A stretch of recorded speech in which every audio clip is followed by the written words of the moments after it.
Sky at Allan Observatory online with the Royal Astronomical Society of Canada, Toronto Centre.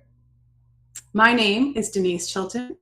I am the RASC Toronto Centre DDO Committee Chair and an operator of the 74-inch or 1.88 meter telescope at the David Dunlap Observatory.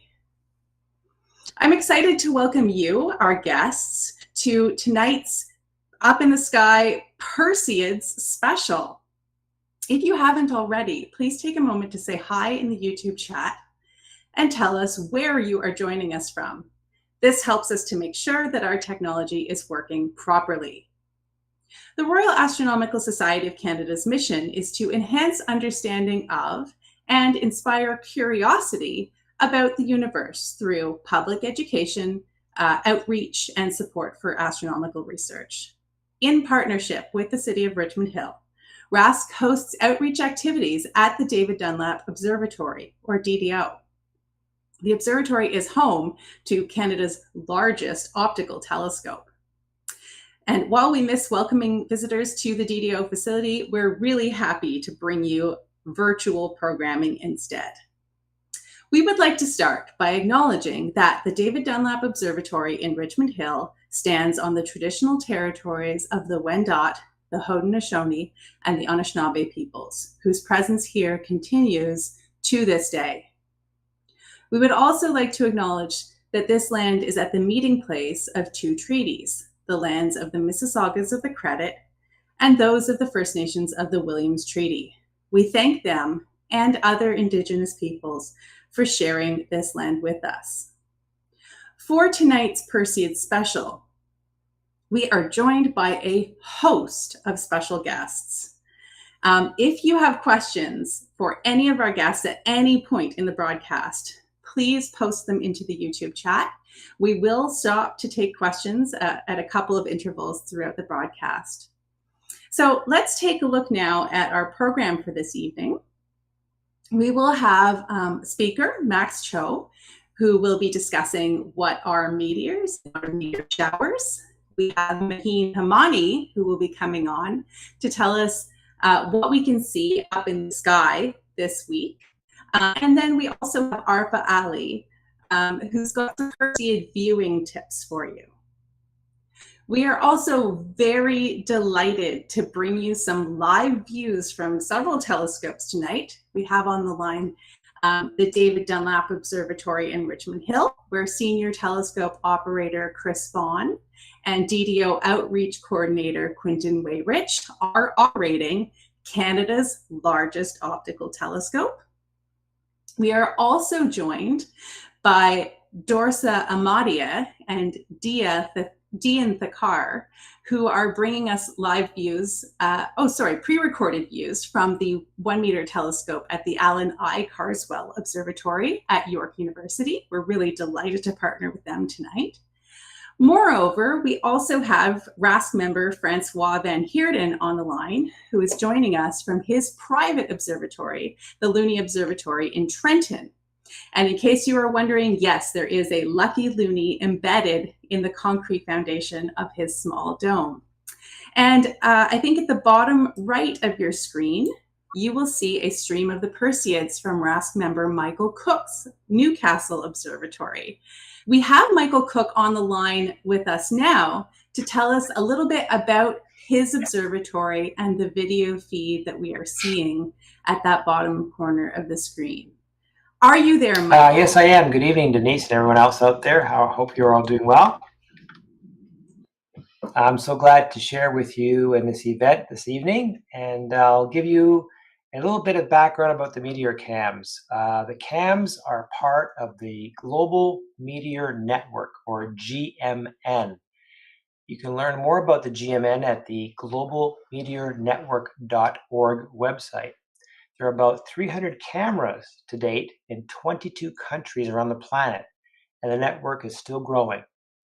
The cameras are based on the Sony IMX series of CMOS detectors, and the system is controlled via Raspberry Pi 4 computers.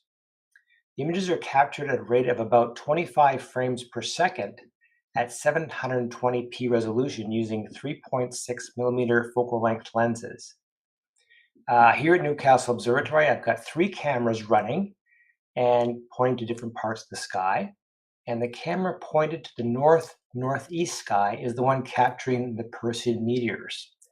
If you go to newcastleobservatory.ca and navigate to observations, that will take you to the meteor cams and the archival images and time-lapse video. The time-lapse you are seeing now is video from last night and illustrates what can be captured. I encourage you to visit my website tomorrow to view the time-lapse from tonight. You can also view other meteor cameras from around the world that captured the Perseids. Meteors reveal themselves as fleeting streaks, very quick streaks. Longer lasting streaks are aircraft and satellites. All the images are provided to Dennis Viday at Western University's Meteor Physics Group in London, Ontario, where he studies the orbits and physical properties of meteors and meteoroids using optical and radar instrumentation, including high-resolution, high-sensitivity meteor cameras such as the ones at Newcastle Observatory. In the last month, a meteor was detected that reached the ground near Beaverton, Ontario, and the news reached the media and was featured on the Weather Network channel. If you have any questions or comments, please reach out to me via my website at newcastleobservatory.ca. And just want to bid you a good night and happy observing. And thanks for sharing this with me tonight. Good night. Thank you so much, Michael. That's really awesome information. And I'm sure that our viewers will want to check all of that out. We do have some information now coming up for you guys on some of the other observatories that we have on the line who are all setting up their streams for this evening. So we're going to go now to a couple of pre-recorded tour videos. First up, we have a tour of the David Dunlap Observatory in Richmond Hill that we'll play for you. And then directly after that, we will be getting a tour of the Allan I. Carswell Observatory at York University. So let's play those videos now. Hello and welcome to the David Dunlap Observatory. Behind me is Canada's largest optical telescope. My name is Denise Chilton, and I am a rascal, a member of the Royal Astronomical Society of Canada, Toronto Centre. It is my pleasure to be an operator for this telescope, and tonight I'm going to give you an inside look at this telescope and how it works. But first, let's think about the history of this scope. This facility opened in 1935. Originally, it was a research telescope for the University of Toronto. It was named in memory of David Dunlap, who had thought that he was going to provide some funding for the construction of this scope, but his unfortunate death prior to that funding being secured put the future of the scope in jeopardy. It's very lucky that his widow, Jessie Dunlap, came forward to donate the funds for this facility. The telescope was built by Grubb Parsons in England, in Newcastle-on-Tyne, in 1932 and 1933.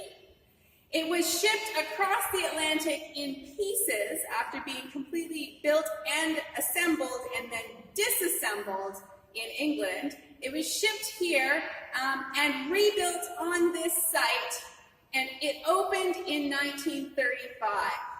It was in use as a research telescope for many years, but unfortunately, due to light pollution and the availability of bigger and better research telescope facilities, the University of Toronto closed this telescope in 2008, and the property was eventually sold to the city of Richmond Hill. The good news is that the telescope is now open for public tours.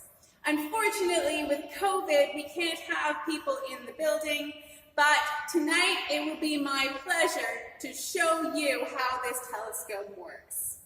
So how does a telescope work? Well, a telescope points outside at the night sky. Light flows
You might have noticed that the sun rises in the east and sets in the west.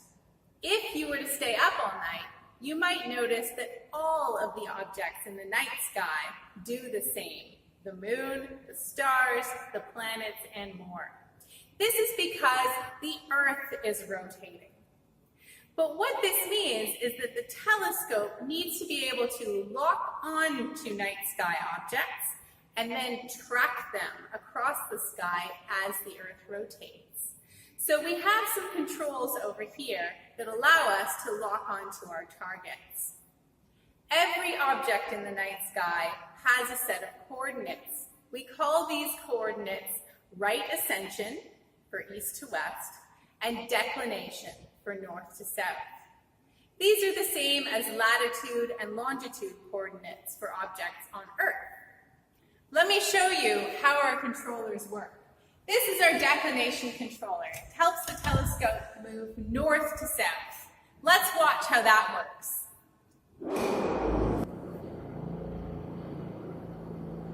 As the telescope is moving north, we can see the coordinates in the counterweight on the other side of the telescope, so we know exactly where it's pointed. Now that we have our declination coordinates locked in, north to south, we're going to lock in our right ascension coordinates, east to west. We use this wheel to do that. First, we unlock the telescope. And then we can turn the wheel, and our coordinate system is up here on the setting circle so that you can see where the telescope is pointing exactly. And we turn the wheel until it's pointing in the right direction.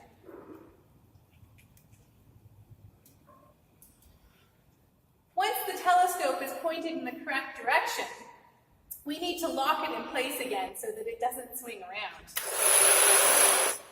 But you might have noticed that the telescope is no longer pointing at the open sky. Instead, it's pointing at the inside of the dome.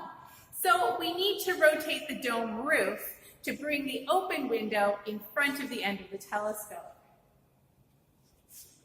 The dome weighs 80 tons. It rotates on a set of 24 train wheels connected to a cable and pulley system powered by a motor downstairs.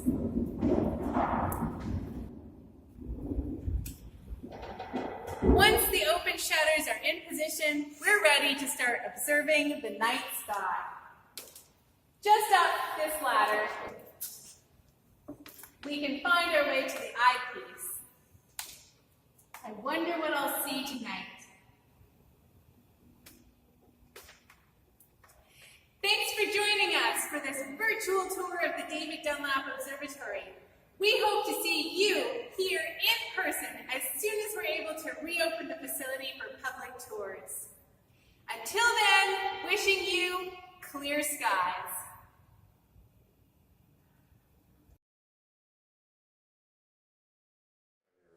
All right, hello everyone.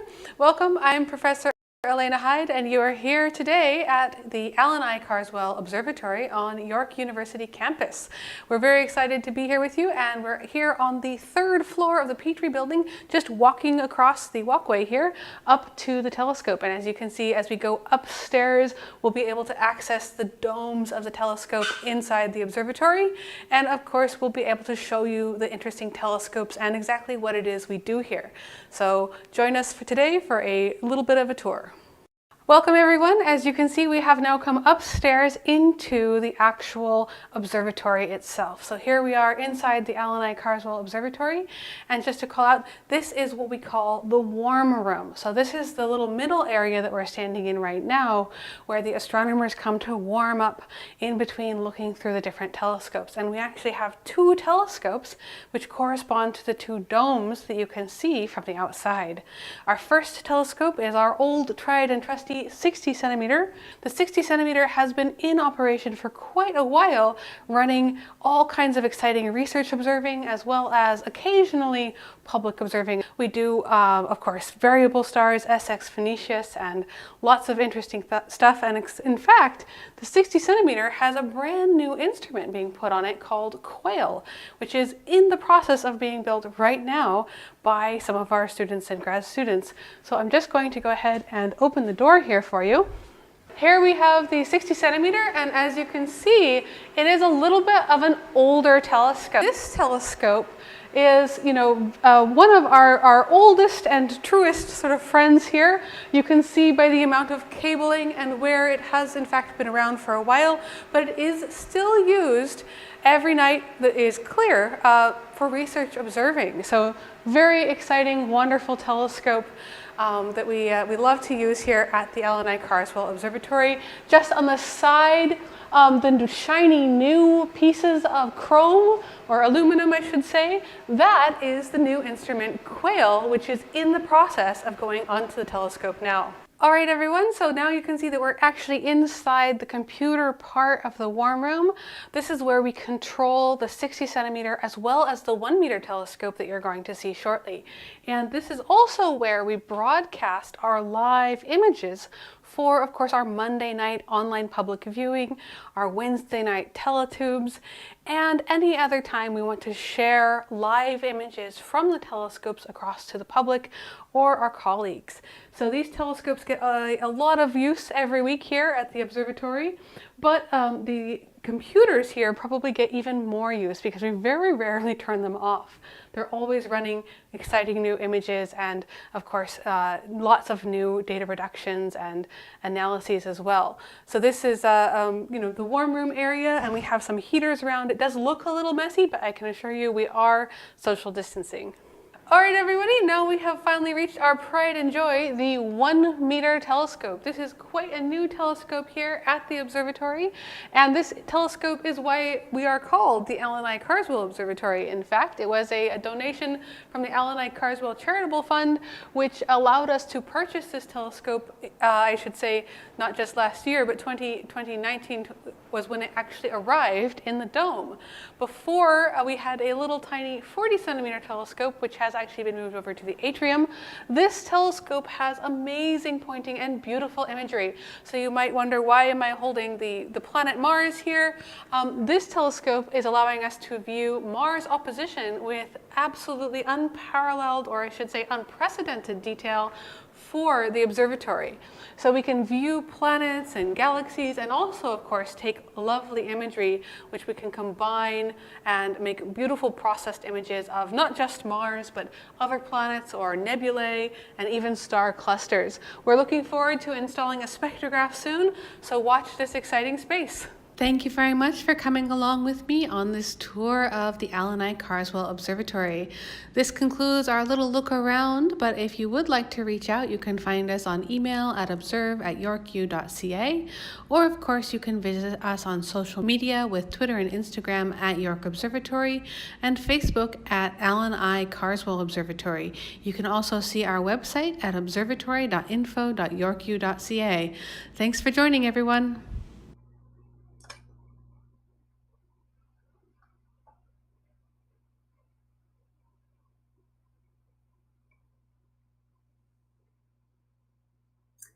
Well, we hope that you enjoyed that video tour of both the David Dunlap Observatory and the Allan I. Carswell Observatory.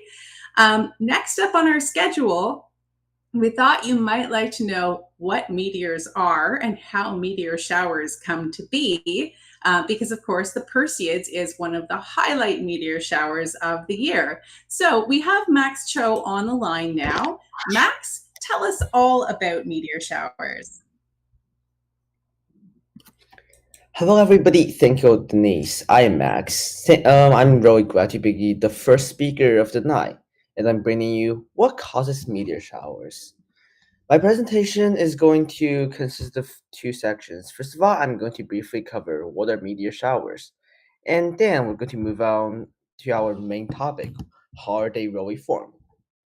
First of all, before I start everything, what are meteor showers? Let me show you a few images first. You see, they're just space rocks flying in the sky, right? No, there are a lot of meteor showers that occur every single year. It's not a one-of-a-year occurrence. It's not rare at all. However, indeed, it happens quite often. There are a lot of notable names. For instance, Perseid, Violet, Hercules. They're all significant meteor showers that occurs across the year. So Among them, the most popular one is the Perseid. As Annie Dever said, in the great meteor shower of August, the Perseid, I will all days for the shooting stars I missed. This just shows us how much of a phenomenon it truly is. After knowing a bit what meteor showers is, let's move on to our main topic of the day. What causes meteor showers? There are only three steps. First of all, there's a space rock. Whatever it is, it can be an asteroid, it can be a comet. It's floating in the sky, circling the sun, and it comes close to the Earth, and it crashes into it. So as the meteor enters the Earth's atmosphere, it is going to be ignited due to friction with Earth's atmosphere. Hence, it is going to light up and create some light in that could be perceived by us astronomers. So that's a pretty simple description, right? But how about the light? Where does the light come from? This is a really interesting question. That the scientific definition is that as meteor travel through our atmosphere, they're going to collide with the air molecules that knocks away the materials and strips electron from the meteor. And when the strip atoms or materials recapture the electrons, light is going to be emitted through a complicated chemical process. Have you? There's one thing that you might have realized that the color of every single meteor is indeed different. This is because of the temperature, just like how stars range from yellow, white, or even to blue. That the same thing can be applied to meteors because temperature can change their color. Another thing is that the composition of the elements. For instance, the when the meteor is mostly consisted of iron, the light is going to be showing a greenish color, and when it's like that, it's going to be a purplish color. Pretty cool, isn't it? But what are meteor showers then? If you know what meteors are, they're just space rocks flying through the sky, right? Meteor showers, there's only three things you're going to know. First of all, it is a heavy display of meteor that recurs from year to year. This means that, as I said, on different occasions, for example, the Leonid and the Perseid meteor shower that we're observing right now, they reoccurs every single year. This means that even if you miss it this year, you can see it next year in 2023. And second of all, it is caused small fragments of comets debris entering the Earth's atmosphere at an extremely high speed. When Earth's orbit and the comet's orbit intersect at some point, this means that, as I said earlier, the meteor is going to be crashing to Earth's atmosphere, then hence creating light. And most of the meteor showers are actually caused by comet swarms. For example, the one we're observing right now, Perseid, is consists of more than hundreds or even thousands of comets crashing into our atmosphere at the same time. And finally, meteor showers come from the same general point in the sky, which is scientifically called the radiant of the meteor shower, which just means where the light is emitted.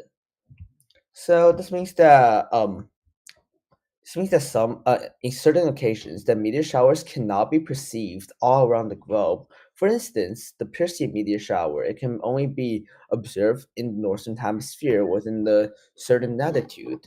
So this means if you're in Australia, you're out of luck. Then one thing you might have realized is that why is the Perseid meteor shower called the Perseid? This is a just a naming convention thing that meteor showers are typically named for the constellation where they're radiant. As I said earlier, radiants are where the lights are emitted, right? It lies at the peak of the shower. For example, in the constellation of Perseus, this is when the meteor shower of the Perseid meteor showers rains down. It is going to be coming. Its radiant is going to be coming from the Perseus constellation. The same thing is going to apply for Geminid meteor shower and Leonids, and etc. So finally, let's end my presentation with a quote that the day we stop exploring the day we stop exploring is the day we commit ourselves to living a stagnant world devoid of any curiosity, empty of dreams. Today you learn about how meteor showers actually function, and tomorrow you can learn about the cosmology behind the deep sky objects. Just Keep up your dream with astronomy and keep learning more. Thank you. This is the end of my presentation. If you have any questions, feel free to ask me. Thank you so much, Max. That was really interesting and super informative. We really appreciate that explanation of how meteors work. That's fantastic. So next up on our schedule, we actually have some targets from telescopes for you. So first off, we are going to go over to Francois Van Heerden at the Looney Observatory in Trenton. Francois, tell us about what you've got up on your screen right now.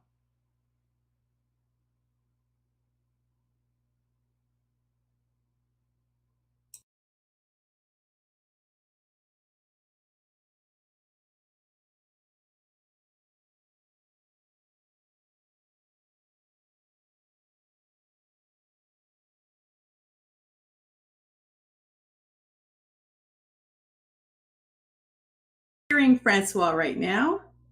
Maybe we will come back to him in just a moment. So let's go instead over to the AICO. We have Dorsa Amadie and Ian Thakar on from the Allan I. Carswell Observatory University. Dorsa and Dean, are you guys there? Yeah, we're here. Can you hear us? Hello? Okay, great. So hi, everyone. I'm Deanne from the Allan I. Carswell Observatory here at York University in Toronto. Tonight, we are showing you the Ring Nebula, also known as M57 or NGC 6720. We are using the 1 meter telescope alongside plane wave interface and SkyX software to take images from our targets. Our 1 meter telescope makes use of 2 cameras to do what it does best: the CCD camera and the main cam, which is what we use for this imaging session. As you can see from the screen, through plane wave software, we can find our targets in 3 ways: either by looking it up from this big globe, as you can see, or by inputting its right ascension RA or declination DEC coordinates, or simply typing out the name of the object we want to observe for the night, which personally it's my most favorite way. Moving on to the Ring Nebula. A nebula, in simple words, is basically a big cloud of dust and gas acting as a nursery for new stars. It exists in interstellar space, having different compositions regarding how they were formed. M57, which is a planetary nebula, has a magnitude of 8.8, and it is about 2,280 light years away from Earth, measuring around 1 light year across. It is in the constellation of Lyra, which is a famous target for astronomers. We use different options in main cam software like exposure, the RGB controls, white balance, gain, and gamma, hue, and saturation, and so much more to enhance the image after viewing to our liking and to a better field of view. So this is our first image of the night. I'll give it away to my colleague for another target. Perfect. Thank you guys so much from the Allan I. Carswell Observatory. We are now going to go live to the David Dunlap Observatory in Richmond Hill. We have Chris Vaughan and Quentin Rayrich, who have been operating Canada's largest optical telescope. Chris and Quentin, are you guys there? Yeah, hi. It's me, it's Quentin. I'm here at the David Dunlap Observatory, home of the largest optical telescope in Canada. And I am currently looking at Vega. So Vega is the 2nd brightest star in the Northern Hemisphere. It is the 5th brightest star that is visible in the sky at all, aside from the sun, which is a little bit unfair to count. And we are getting this image live. Like the Allan I. Carswell Observatory, we are using a mail-in cam attached to our telescope. It is taking images with a 10 millisecond exposure time, and it is updating live for you. So hopefully you are all able to see it. As I mentioned, Vega is the 2nd brightest star in the Northern Hemisphere. The brightest is Arcturus in the constellation of Boötes, and it is only 25 light years away from the sun, which means that all of the light you are seeing now was emitted only 25 years ago. Trust me, in astronomical terms, that's actually a very short amount of time. So Vega has been extensively studied by astronomers, leading it to be termed arguably the next most important star in the sky after the sun. It's a blue-tinged white main sequence star that is fusing hydrogen to helium in its core. Since more massive stars use their fusion fuel more quickly than smaller ones, Vega's main sequence lifetime is roughly 1 billion years, which is 1/10 of the sun's. It's not going to last nearly as long. And right now, it is 455 million years old. So it's roughly halfway through its period of time in the main sequence. After it leaves the main sequence, Vega will become a red giant and shed most of its mass, and then eventually become a white dwarf, which is the same fate that awaits our sun in billions of years. Also, interestingly, Polaris may be the North Pole star right now, but Vega was the northern pole star around 12,000 BCE, and will be so again around the year 13,727. This is because the Earth's poles very slowly precess, or spin around and change the direction they point in like a spinning top. It takes around 25,000 years to complete one full revolution. Thank you. Amazing. Thank you so much, Quentin. That was really fabulous. We're going to take a moment now just to check in. Are there any questions coming in from our audience? I'm not sure if we've got our questions on the line. Okay, I'm not hearing anything about questions from the audience just yet, so we will come back for more questions in a little bit. I think next we have Maheen on the line. Now, Maheen is joining us also, is affiliated with the Allan I Carswell Observatory at York University. And Maheen is going to be giving us some, a look at what's up in the sky coming up this week and perhaps in the next couple of weeks. Maheen, over to you. Thank you, Denise. Hi, everyone. As Denise mentioned, I'm Maheen, and I'm joined from the Allan I Carswell Observatory. So tonight I'll be sharing some information on what can be spotted in the sky for all the astronomy enthusiasts that have probably joined us tonight. So as you can probably see, I have stellarium up right now, and you probably can already spot some objects that are visible. So when it comes to my personally, something that is the easiest to look at is the moon. So currently the moon is in a waning gibbous phase with an illumination of 98.9%, which not only makes it easier to spot, but also makes a great gives a great opportunity to look through binoculars or a small telescope. So when I say easier to spot, I mean when we're using a manual telescope, a greater illumination makes it easier to find the moon and start looking at all the beautiful craters. Personally, lunar craters always fascinate me every time I get a closer view of them. So hopefully you can get a view of the moon or the craters tonight. So when it comes to planets, we also have Jupiter and Saturn up tonight, as you can probably see on the screen. Saturn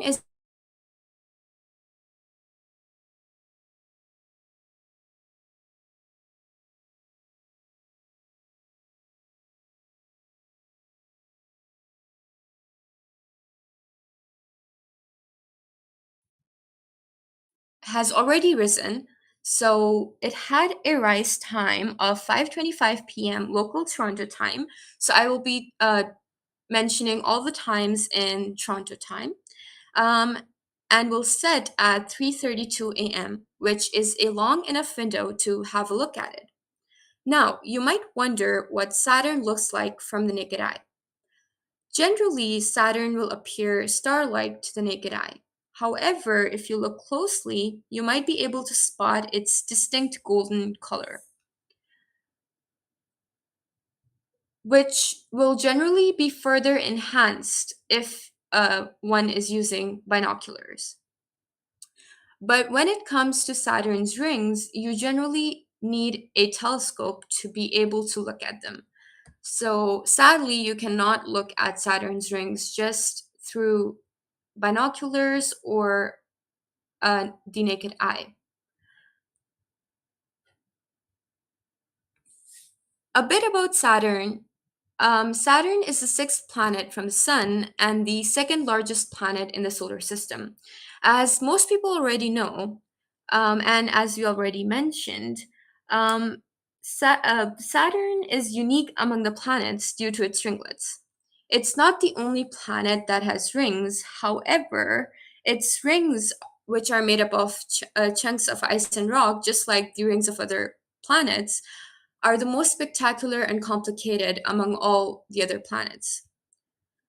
Now coming on to Jupiter, which is more towards the eastern horizon.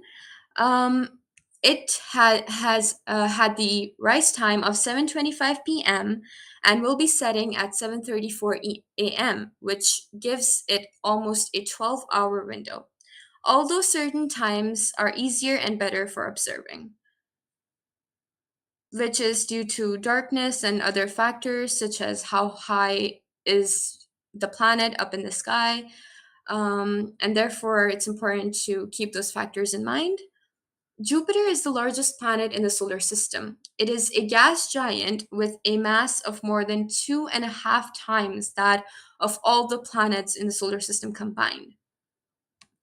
Now, coming on to stars. So, some of the stars that will be up tonight include Altair, Vega, Arcturus, and Enif. So, as you can currently see on the screen, we have Vega right here. And if you're trying to look at Altair, you can look right at the summer triangle, and that's how you can see Altair right here, which is the second brightest among all these three stars. So the summer triangle is made up of Vega, Altair, and Deneb. So this is something that you can keep in mind when you want to look at these three stars. Altair generally is the brightest star in the constellation of Aquila and the 12th brightest star in the night sky. Since Vega is the 5th brightest star in the night sky, as I already mentioned, when you look at it, you can use Vega as a guide to look at the other two stars, Altair and Deneb. Vega is the 5th brightest star and the brightest star in the constellation of Lyra, and easy to spot with the naked eye. Arcturus, which is the 4th brightest star in the night sky, can be spotted by following the curve of the handle of the Big Dipper. So Big Dipper is the constellation also known as Bootes, which you can use to spot Arcturus, which is also the 4th brightest star, and so should be easier to spot. Enif, which is the brightest star in the northern constellation of Pegasus, can also be spotted tonight. Pegasus is the 3rd largest northern constellation. It is a supergiant star and can be seen by the naked eye. Hopefully, this information helps you get some good observing in tonight. That's all from my side. Thank you so much, Maheen, for that incredible overview of what's up this evening and in the coming days. We had a couple of questions that came in the break while some presenters were speaking. So I would like to just address some of those questions. Somebody was asking if Vega is the star featured in the film Contact that was with Jodie Foster and Matthew McConaughey from quite a few years ago. And yes, in fact, that is correct. Vega is the star that they're featuring in that film. We also had a couple of comments. I'm just looking over here. I'm seeing that Zapfan is joining us from Sweden tonight and says that they stepped out and saw 3 meteors. One was about as bright as the planet Venus. So that's really incredible. Thanks for sharing that with us tonight, Zapfan. Okay, next up, we are going to go over to Francois Van Heerden. We think we've got him on the line now from the Looney Observatory in Trenton. Francois, can you tell us what you are observing this evening? Thank you very much, Denise. What you are looking at here is one of the most spectacular summertime objects, M27, Messier object number 27, also known as the Dumbbell Nebula or Apple Core Nebula.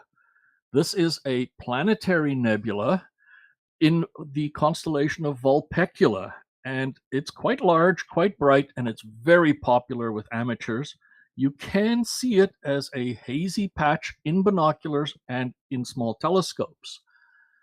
This is one of the most spectacular because of the colors when you actually take a picture of it. And as you can see here, you've got the blue-green, you've got the red, and there's even yellowish that will show up in there as you do more processing and grab this image.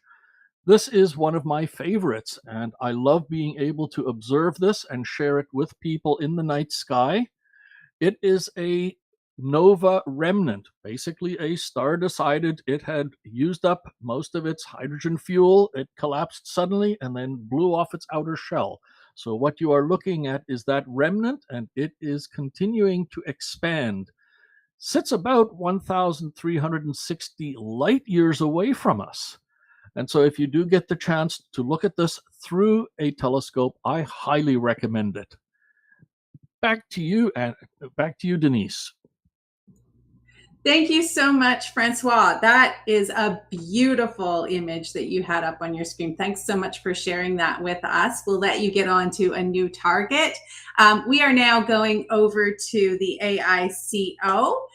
We have, once again, we've got Dorsa and Dean who are on the line from the Allan Carswell Observatory. Dorsa and Dean, can you tell us what you have got up on the screen? Yeah, so for our second target, we have Polaris, the North Star. Our observers are playing with the histogram in the SkyX tab to enhance how the image looks to us. The 6 histogram options change how each pixel is being displayed on its raw brightness value. Playing around with them gives us the desired display of the object being viewed, and it helps us redefine how we see the details of the target. A bit more about our North Star. Polaris is a pulsating variable double star, which is about 323 light years away from Earth. It's actually a stationary star with respect to our polar axis, meaning that its position doesn't really change in the night sky. It has an apparent magnitude of 1.95 and an absolute magnitude, which is the actual brightness of the star, of negative 3.66. It lies in the constellation Ursa Minor, and as you can see from the screen, it is a beautiful star to marvel at. This is it for our second object of the night, DDO. You can take it away. Thank you so much, Dorsa and Dean. We really appreciate that spectacular look at our North Star. We are now going to go live again to the David Dunlap Observatory in Richmond Hill. We have Quentin Wayrich and Chris Vaughan over there operating Canada's largest optical telescope. Chris and Quentin, over to you.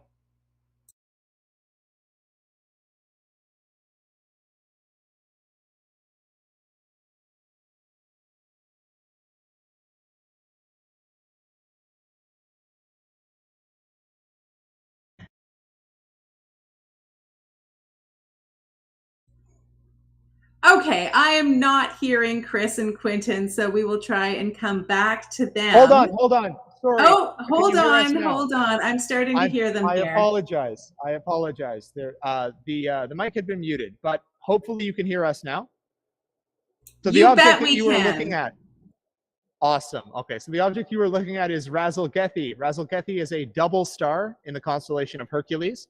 It's also known as Alpha 1 and 2 Hercules, or the head of the kneeler, and it gets that name because Hercules, its shape causes it to look like the mythological figure is kneeling. When it's referred to as Alpha Hercules, this is because it is the brightest star in the constellation. But as you can see, there are 2 stars here. So we didn't learn until more recently that Razzlegethi is not one star, but is in fact an orbiting multi-star system. The two brightest observable stars orbit every 3,600 years, and they are 360 light years away.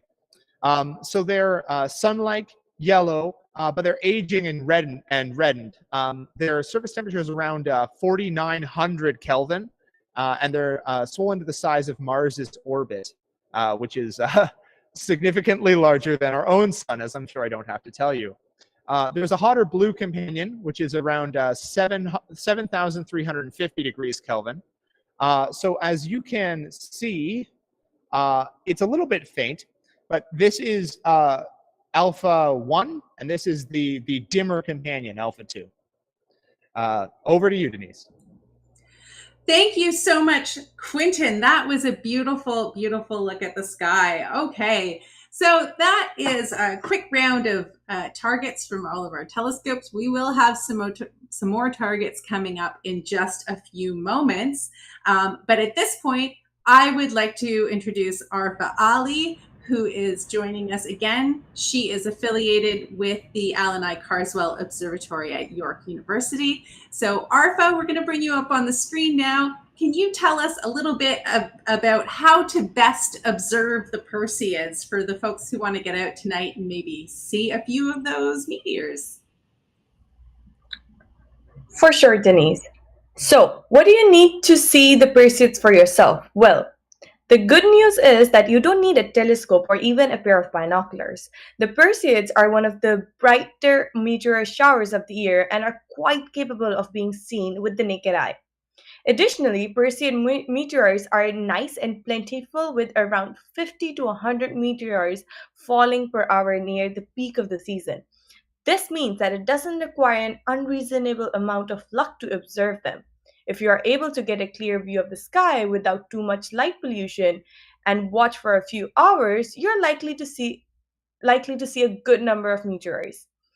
That said, you are going to need to wait for a clear night. Meteor trails are caused by the rocks burning up in the upper atmosphere, far above the cloud level. So if it's an overcast night where you are unfortunately unlikely to see anything, but if you're planning a trip to watch the meteor, make sure to check the weather. Now, where can you watch the meteor shower? Well, the Perseids, as the name implies, appear to come from the direction of the constellation of Perseus. Perseus is a northern hemisphere constellation.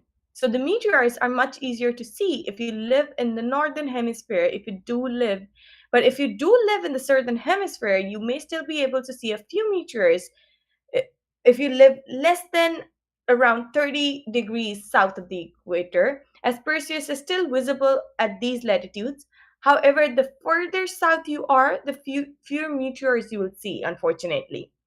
But if you do live in northern hemisphere, you'll be able to see more impressive meteor showers if you watch it from the countryside rather than inside a city. There are a few reasons for this. For one thing, tall buildings can block off your view of the sky, cutting many of the meteors that will be falling above you out of your view. It's always best to watch the night sky from wide open space, such as field or near a large body of water, so that you'll be able to see as much of the sky as possible. But more importantly, it is easier to see meteors in the countryside because the countryside has less ambient light. Ambient light is the baseline amount of light that is diffused uniformly around a particular area. In cities, the ambient light level is higher than in the countryside because electric lighting keeps the area illuminated. Even at night, street lights help keep drivers and pedestrians safe. Homes and business light up the streets around them through their windows, headlights, which increase the background light level near major roads and highways. And electric signs emit light so that they can be read at all hours of the day. All of these light sources are essential for city life and help keep people safe, but they also tend to drown out dimmer sources of light and make it harder for your eyes to see them. Have you ever noticed that you can see more stars in the countryside than in the city, even under similar weather conditions? This is the reason you pick up far more light from the urban landscape all around you than you do from the stars above, meaning that only the very brightest ones will be continue to be visible. Now, the further you're able to get out of the city, the more meteors you will be able to see. This is because meteors, just like stars and any other source of light, can get drowned out by ambient light. Even if a meteor streaks right above your head, it may appear too dim to be made out clearly unless it has an unusual bright trail. Even if you're outside the city, ambient light can still limit your visibility if a bright city light is on the horizon. This map shows the average level of ambient light throughout the world, but don't worry too much about the ambient light levels. The Perseids are very bright and easy to see. You don't need to make yourself to go somewhere very in a very remote section of wilderness or dark sky preserve to get a great show. The Perseids occur yearly between July 17 and August 24, typically reaching their peak between August 9 and 13. That makes tonight an excellent night to view them. The best time to view the meteors is in the early morning prior to dawn, but by 10:30 p.m. you should be able to see them reliably. To be more specific, 10:25 is the time tonight when we pass from astronomical twilight into proper nighttime. There are three phases of twilight. The first, civil twilight, occurs immediately after the sun sets and right before it rises. During this period of time, the sun is below the horizon by less than 6 degrees. So the world is typically still bright enough for people to see clearly and go about their business as normal, even without artificial lightning.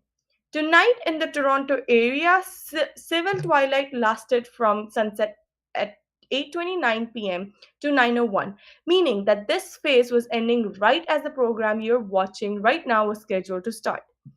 The second phase of the twilight is nautical twilight, in which the sun is between 6 and 12 degrees below the horizon. Under the clear conditions, the horizon and many of the brightest stars can be seen during this phase, meaning that it is possible to navigate at sea using the position of the stars in relation to the horizon. This is where the name nautical twilight comes from. Nautical twilights end at 9:41 p.m. tonight, which was around like roughly 20 minutes ago in Toronto. Astronomical twilight, the third and final stage of twilight, can be hard to differentiate from nighttime with the naked eye. During this period of time, the sun is between 12 and 18 degrees below the horizon. Most astronomical objects can be easily seen with the naked eye and are visible by this point, but astronomers and those looking more closely to fainter objects may still have difficulty seeing targets until this period ends. Astronomical twilight lasts from 9:41 p.m. to 10:25 p.m. tonight, meaning that if you live near Toronto, this is the phase of twilight you're in right now. If you're able to find a nice spot with some clear views of the sky, lay down on the ground and give your eyes time to adjust to the dark. It should be dark enough now for the meteors to be visible, and you should see more and more as the sky continues to darken and your eyes adjust more and more. Of course, there's one factor that is going to make observing the dimmer meteors harder tonight. The moon is nearly full sturgeon moon and will be up in the sky all night from 9:47 p.m. to 9:15 a.m. in Toronto. Just like the sun during the day and the city lights at night, the moon is a significant source of ambient light that can make dimmer astronomical objects like meteors harder to see. Earlier, I told you how about you can see around 50 to 100 meteors per hour during the peak of the Perseids. Unfortunately, the full moon is predicted to wash out the sky to the point where even under the ideal conditions, it should only be possible to see 10 to 20 per hour. But the 10 meteor in an hour isn't still really bad. So if you still got access to some wide open space, why not spend some time outdoors and take a look of the sky anyway? And if the weather isn't cooperating tonight, try again next time it's clear. The moon is in waning gibbous phase right now, having reached its peak brightness on Thursday, so it's only going to get dimmer over that next few weeks. While the Perseids are reaching peak activity right now, they won't taper off completely until the end of the month. So don't think all hope is lost because just the moon happens to be near full at the moment. If you watch for long enough, you're bound to catch some shooting stars. All it takes is patience. So let's say you have picked out a nice open place to watch the meteorites. First of all, make sure you're allowed to be at that place. You're not trespassing someone's property. Once you have verified that you're allowed to watch the sky from the place you have selected, check the weather will be clear and you're far away from the brightest light to get a nice view of the sky. What's the best way to watch a meteorite? Well, make sure to dress for the weather. Bring a sweater and some blankets because it can get cold at night and you're going to want to stay a while in order to maximize your chance of seeing some meteorites. If you live anywhere near Toronto, the bugs can also be a problem outside the city in the evening. So it may be a good idea to bring some bug spray as well. The best option for your meteor watching is laying down on your back. This gives you a wide view of the sky without having you to strain your neck and to pull your head back. We recommend laying a big blanket on the ground and laying down on top, but do whatever works best to make yourself comfortable. While you're looking at the sky, turn off any device that produces light. You're going to want the darkest possible surroundings so that your eyes can adjust to the dark. This will make it easier for you to make out the trails of the meteors in the sky right above you. Next, it doesn't hurt to know a bit about the constellations you see above you. The Perseids will appear to be moving away from the constellation of Perseus. Although they can appear anywhere in the sky, Perseus is named after a Greek hero who slew Medusa in ancient myth. This led to the birth of the winged horse Pegasus. In the same myth, Perseus also goes on to the rescue of the princess Andromeda, daughter of Cassio and Cephas, from the sea monster of Cetus. Pegasus, Andromeda, Cephas, Cassio, and Cetus also lend their names to constellation located near Perseus in the northern sky, with Cassiopeia immediately to the northwest and the Andromeda to the west. Perseus is also bordered by Aries and Taurus to the southwest. Perseus is also, Auriga to the east. Camelophorid to the north, and the small narrow triangle Triangulum in the southwest. To find Perseus, it's easiest to begin by looking north and locating Cassiopeia, which looks like a bright W or M in the northern sky. Whether Cassiopeia appears as a W or M, it depends on the time of the night. It looks like a W. Perseus is below to the left of the zigzag. If it looks like an M, it's to the right of the zigzag. Tonight, at a latitude around 40 degrees north, Perseus will appear right near the northern horizon when the sun sets around 8:30. At sunrise around 7 a.m., Perseus will be more or less directly overhead. We recommend getting some planisphere software such as Stellarium on your device to help you find the constellations. So once you've found Perseus, keep its location in mind while you can scan the sky for streaks of light. All the meteors should look like they're traveling away from Perseus. The meteors themselves are best viewed from the naked eye rather than through the binoculars or telescope, as these will restrict your field of view and make the moving objects much harder to follow. But if you do have access to telescope or some binoculars, why not check out some of the objects Maheen mentioned in our section, or the objects our observers have been showing over the course of this broadcast? Well, Denise, this was it. Over to you now. Thank you. Thank you so much, Arfa. That was a really fantastic look at all of the factors to consider when we are wanting to get outside and see the Perseids. So hopefully, as we finish up this broadcast, we have a few more telescope targets coming up for you. But as we wrap up the broadcast, we get toward the end, hopefully some of our viewers will head outside and actually see some Perseids. Let's hope that everybody's got clear skies. We are going to go now live to Francois Van Heerden, RASC member over at the Looney Observatory in Trenton. Francois, what have you got up on your screen?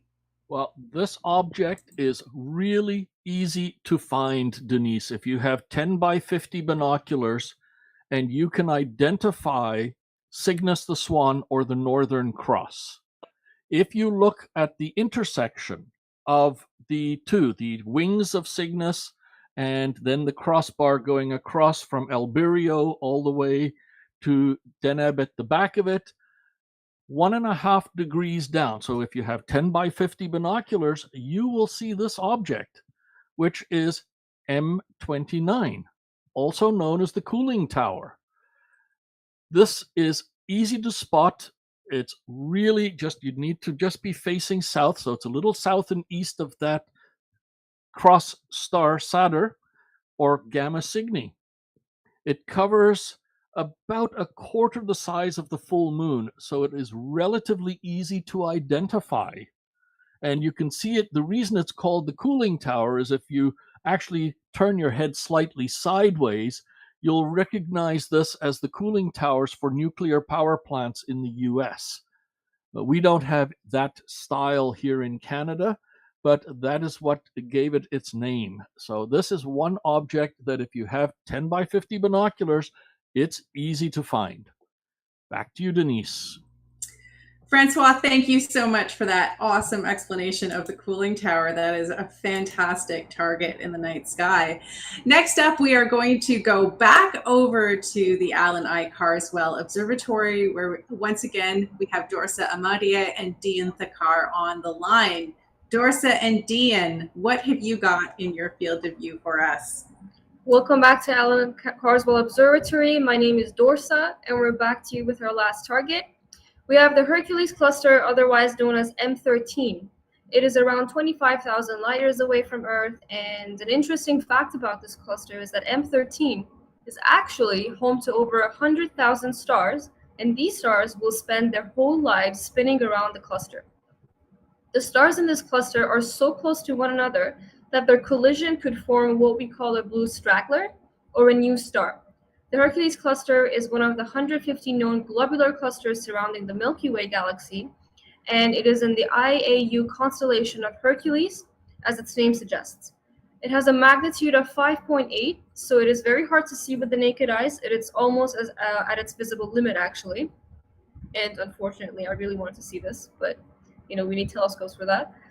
Also, like the previous target, the observers were playing around with the histogram options to change the display of the image. We take so many images of the same object and over time stack them all on top of each other to create a master colorful image using the filters in the cameras.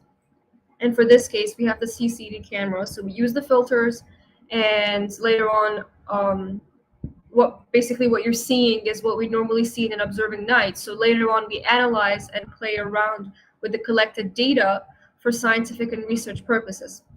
These three targets were our objects for tonight's telescope tour, and we're very honored and happy to be able to do this with DDO and Francois. So thank you very much to our colleagues there, and thank you so much for giving this opportunity to us. Special thanks to the audience. We hope you enjoyed this tour as much as we did. I'm your host, Dorsa, alongside my colleague Dean from the Allan I. Carswell Observatory. Clear skies and have a good night. Thank you so much, Dorsa and Dean. That was really great. We are also so happy to have partnered with you for this very special Perseids event. We are going to go now back to Francois Van Heerden in Trenton at the Looney Observatory. I think he's got one more target for us. Francois, what have you got on your screen right now? This is one of the most compact or smallest globular clusters that we know of, Denise. This sits about 13,000 light years away from the Earth, and it's located very close to the small northern constellation of Sagitta, or the Arrow. It's located within the Summer Triangle, so as long as you can figure out where the Summer Triangle is, and then you scan to that little arrow, it's basically three other little stars, you can find this object. It shines at an apparent magnitude of 6.1, so just a little fainter than the unaided eye. If you were in a dark sky site, you would be able to see it with your unaided eye. Otherwise, a pair of binoculars will show you this beautiful cluster of stars. And it is spectacular when you actually look at it through a telescope. I love this. It's about 13,200 times as more bright than the sun is, and about 17% of the sun's heavy elements can be found here. So it's a great little globular cluster, one of many. Now, we just had the staff and the team at Carswell showing us M13, which is 300,000 stars. This is nowhere near that. It only has about 20,000 stars, but still one of the brighter objects that you can see in the night sky. Back to you, Denise. Thank you so much, Francois. This has been a great tour from your observatory. We really, really appreciate you joining us this evening. Unfortunately, we have word that the David Dunlap Observatory is now clouded out, so we will not have any more targets from them. And it looks like we don't have any more questions in the chat, although I know that there are some comments coming in about folks who've been enjoying this show. So thank you for sharing those comments. On behalf of the Royal Astronomical Society of Canada Toronto Centre and the RASC DDO Committee, I'd really like to thank everyone who's been involved in this broadcast tonight.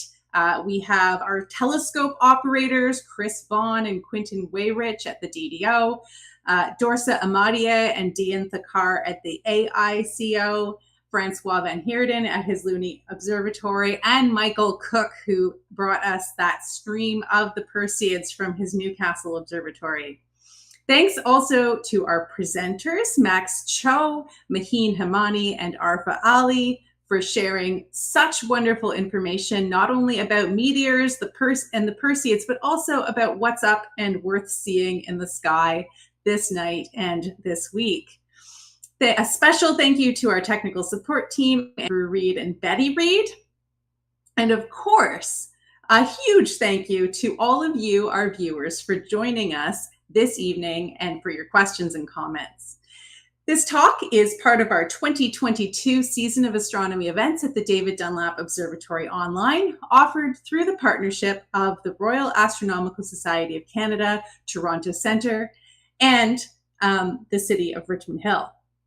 We do have several upcoming events that you might be interested in joining us for. We have tomorrow an Ask an Astronomer session with Chris Vaughn, who has been operating the telescope at the DDO tonight. Those tickets, I think, are sold out, so perhaps we'll see some of you online tomorrow morning. We also have a speakers night coming up on September 9th. This is where we have an expert astronomer, professional astronomer, come in and talk about their latest research and what's going on in the field. On September 11th, we have a Sunday sun gazing event. This is an opportunity to see some live views streamed from our RASC member telescopes of the sun and to learn an awful lot about how our nearest star works. And for our next Up in the Sky night, we have a date on September 16th. So hopefully you can join us then for that event. All of these events and more are posted on our website. That's rascto.ca.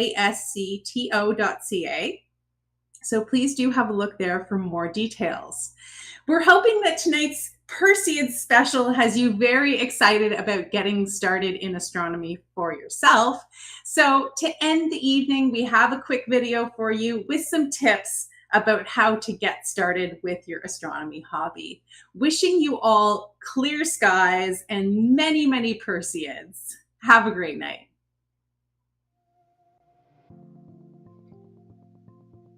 A question we're often asked is, how do I get started in astronomy? It's a really great hobby, especially in this COVID context. It gets you outside for fresh air, you don't need to do it in a group, and there are tons of free resources online.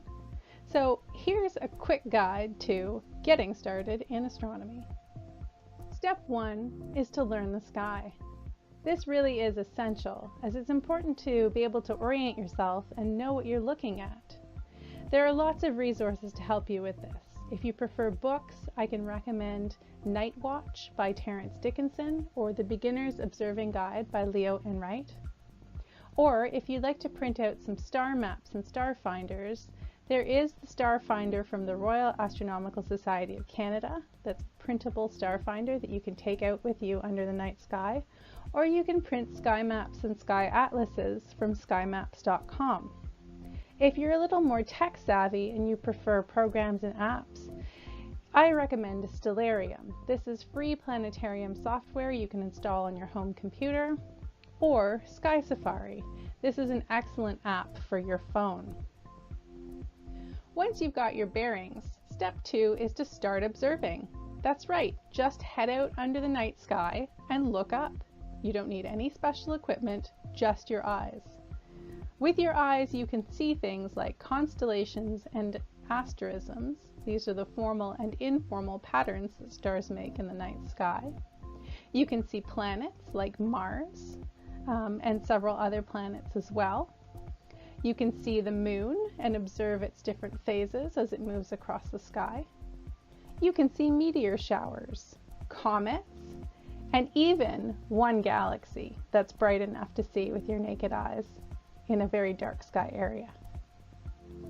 Maybe you're inspired to look for more than what you can just see with your naked eyes.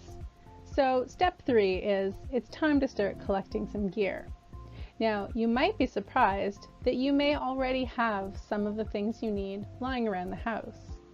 If you have a pair of binoculars, you can point those at the stars. If you don't, they're a small investment with a lot of benefits. With binoculars, you can see details like craters on the moon, or the phases of Venus and the moons of the planet Jupiter. You can even see smaller, fainter asterisms and double stars. Remember, one of our famous astronomers in history, Galileo, started out by using a telescope that didn't have much more magnifying power than an average pair of binoculars. His contributions to astronomy are remarkable, and you can see a lot through your binoculars too. If you're ready to get a little more serious about your astronomy hobby, you might consider investing in a telescope. A small amateur telescope is a big investment, but with more magnification possible, you can see more detail on the surface of planets, the moon's craters, you can see many double stars, some galaxies, and nebulas, and other deep sky objects. I recommend joining the Royal Astronomical Society of Canada to participate in the Telescope Loan Program if you're interested in buying a telescope. You'll have an opportunity to try out many different scopes and determine which one is best for you.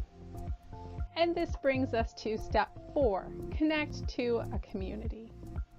You can find information about the Royal Astronomical Society of Canada Toronto Centre online at rascto.ca. And through RASC, you can learn about upcoming astronomy events, you can find more astronomy resources, and you can become a member of the club for additional benefits, like that telescope loan program I mentioned. I hope this guide has helped you to feel confident in getting started in astronomy. Enjoy those clear night skies.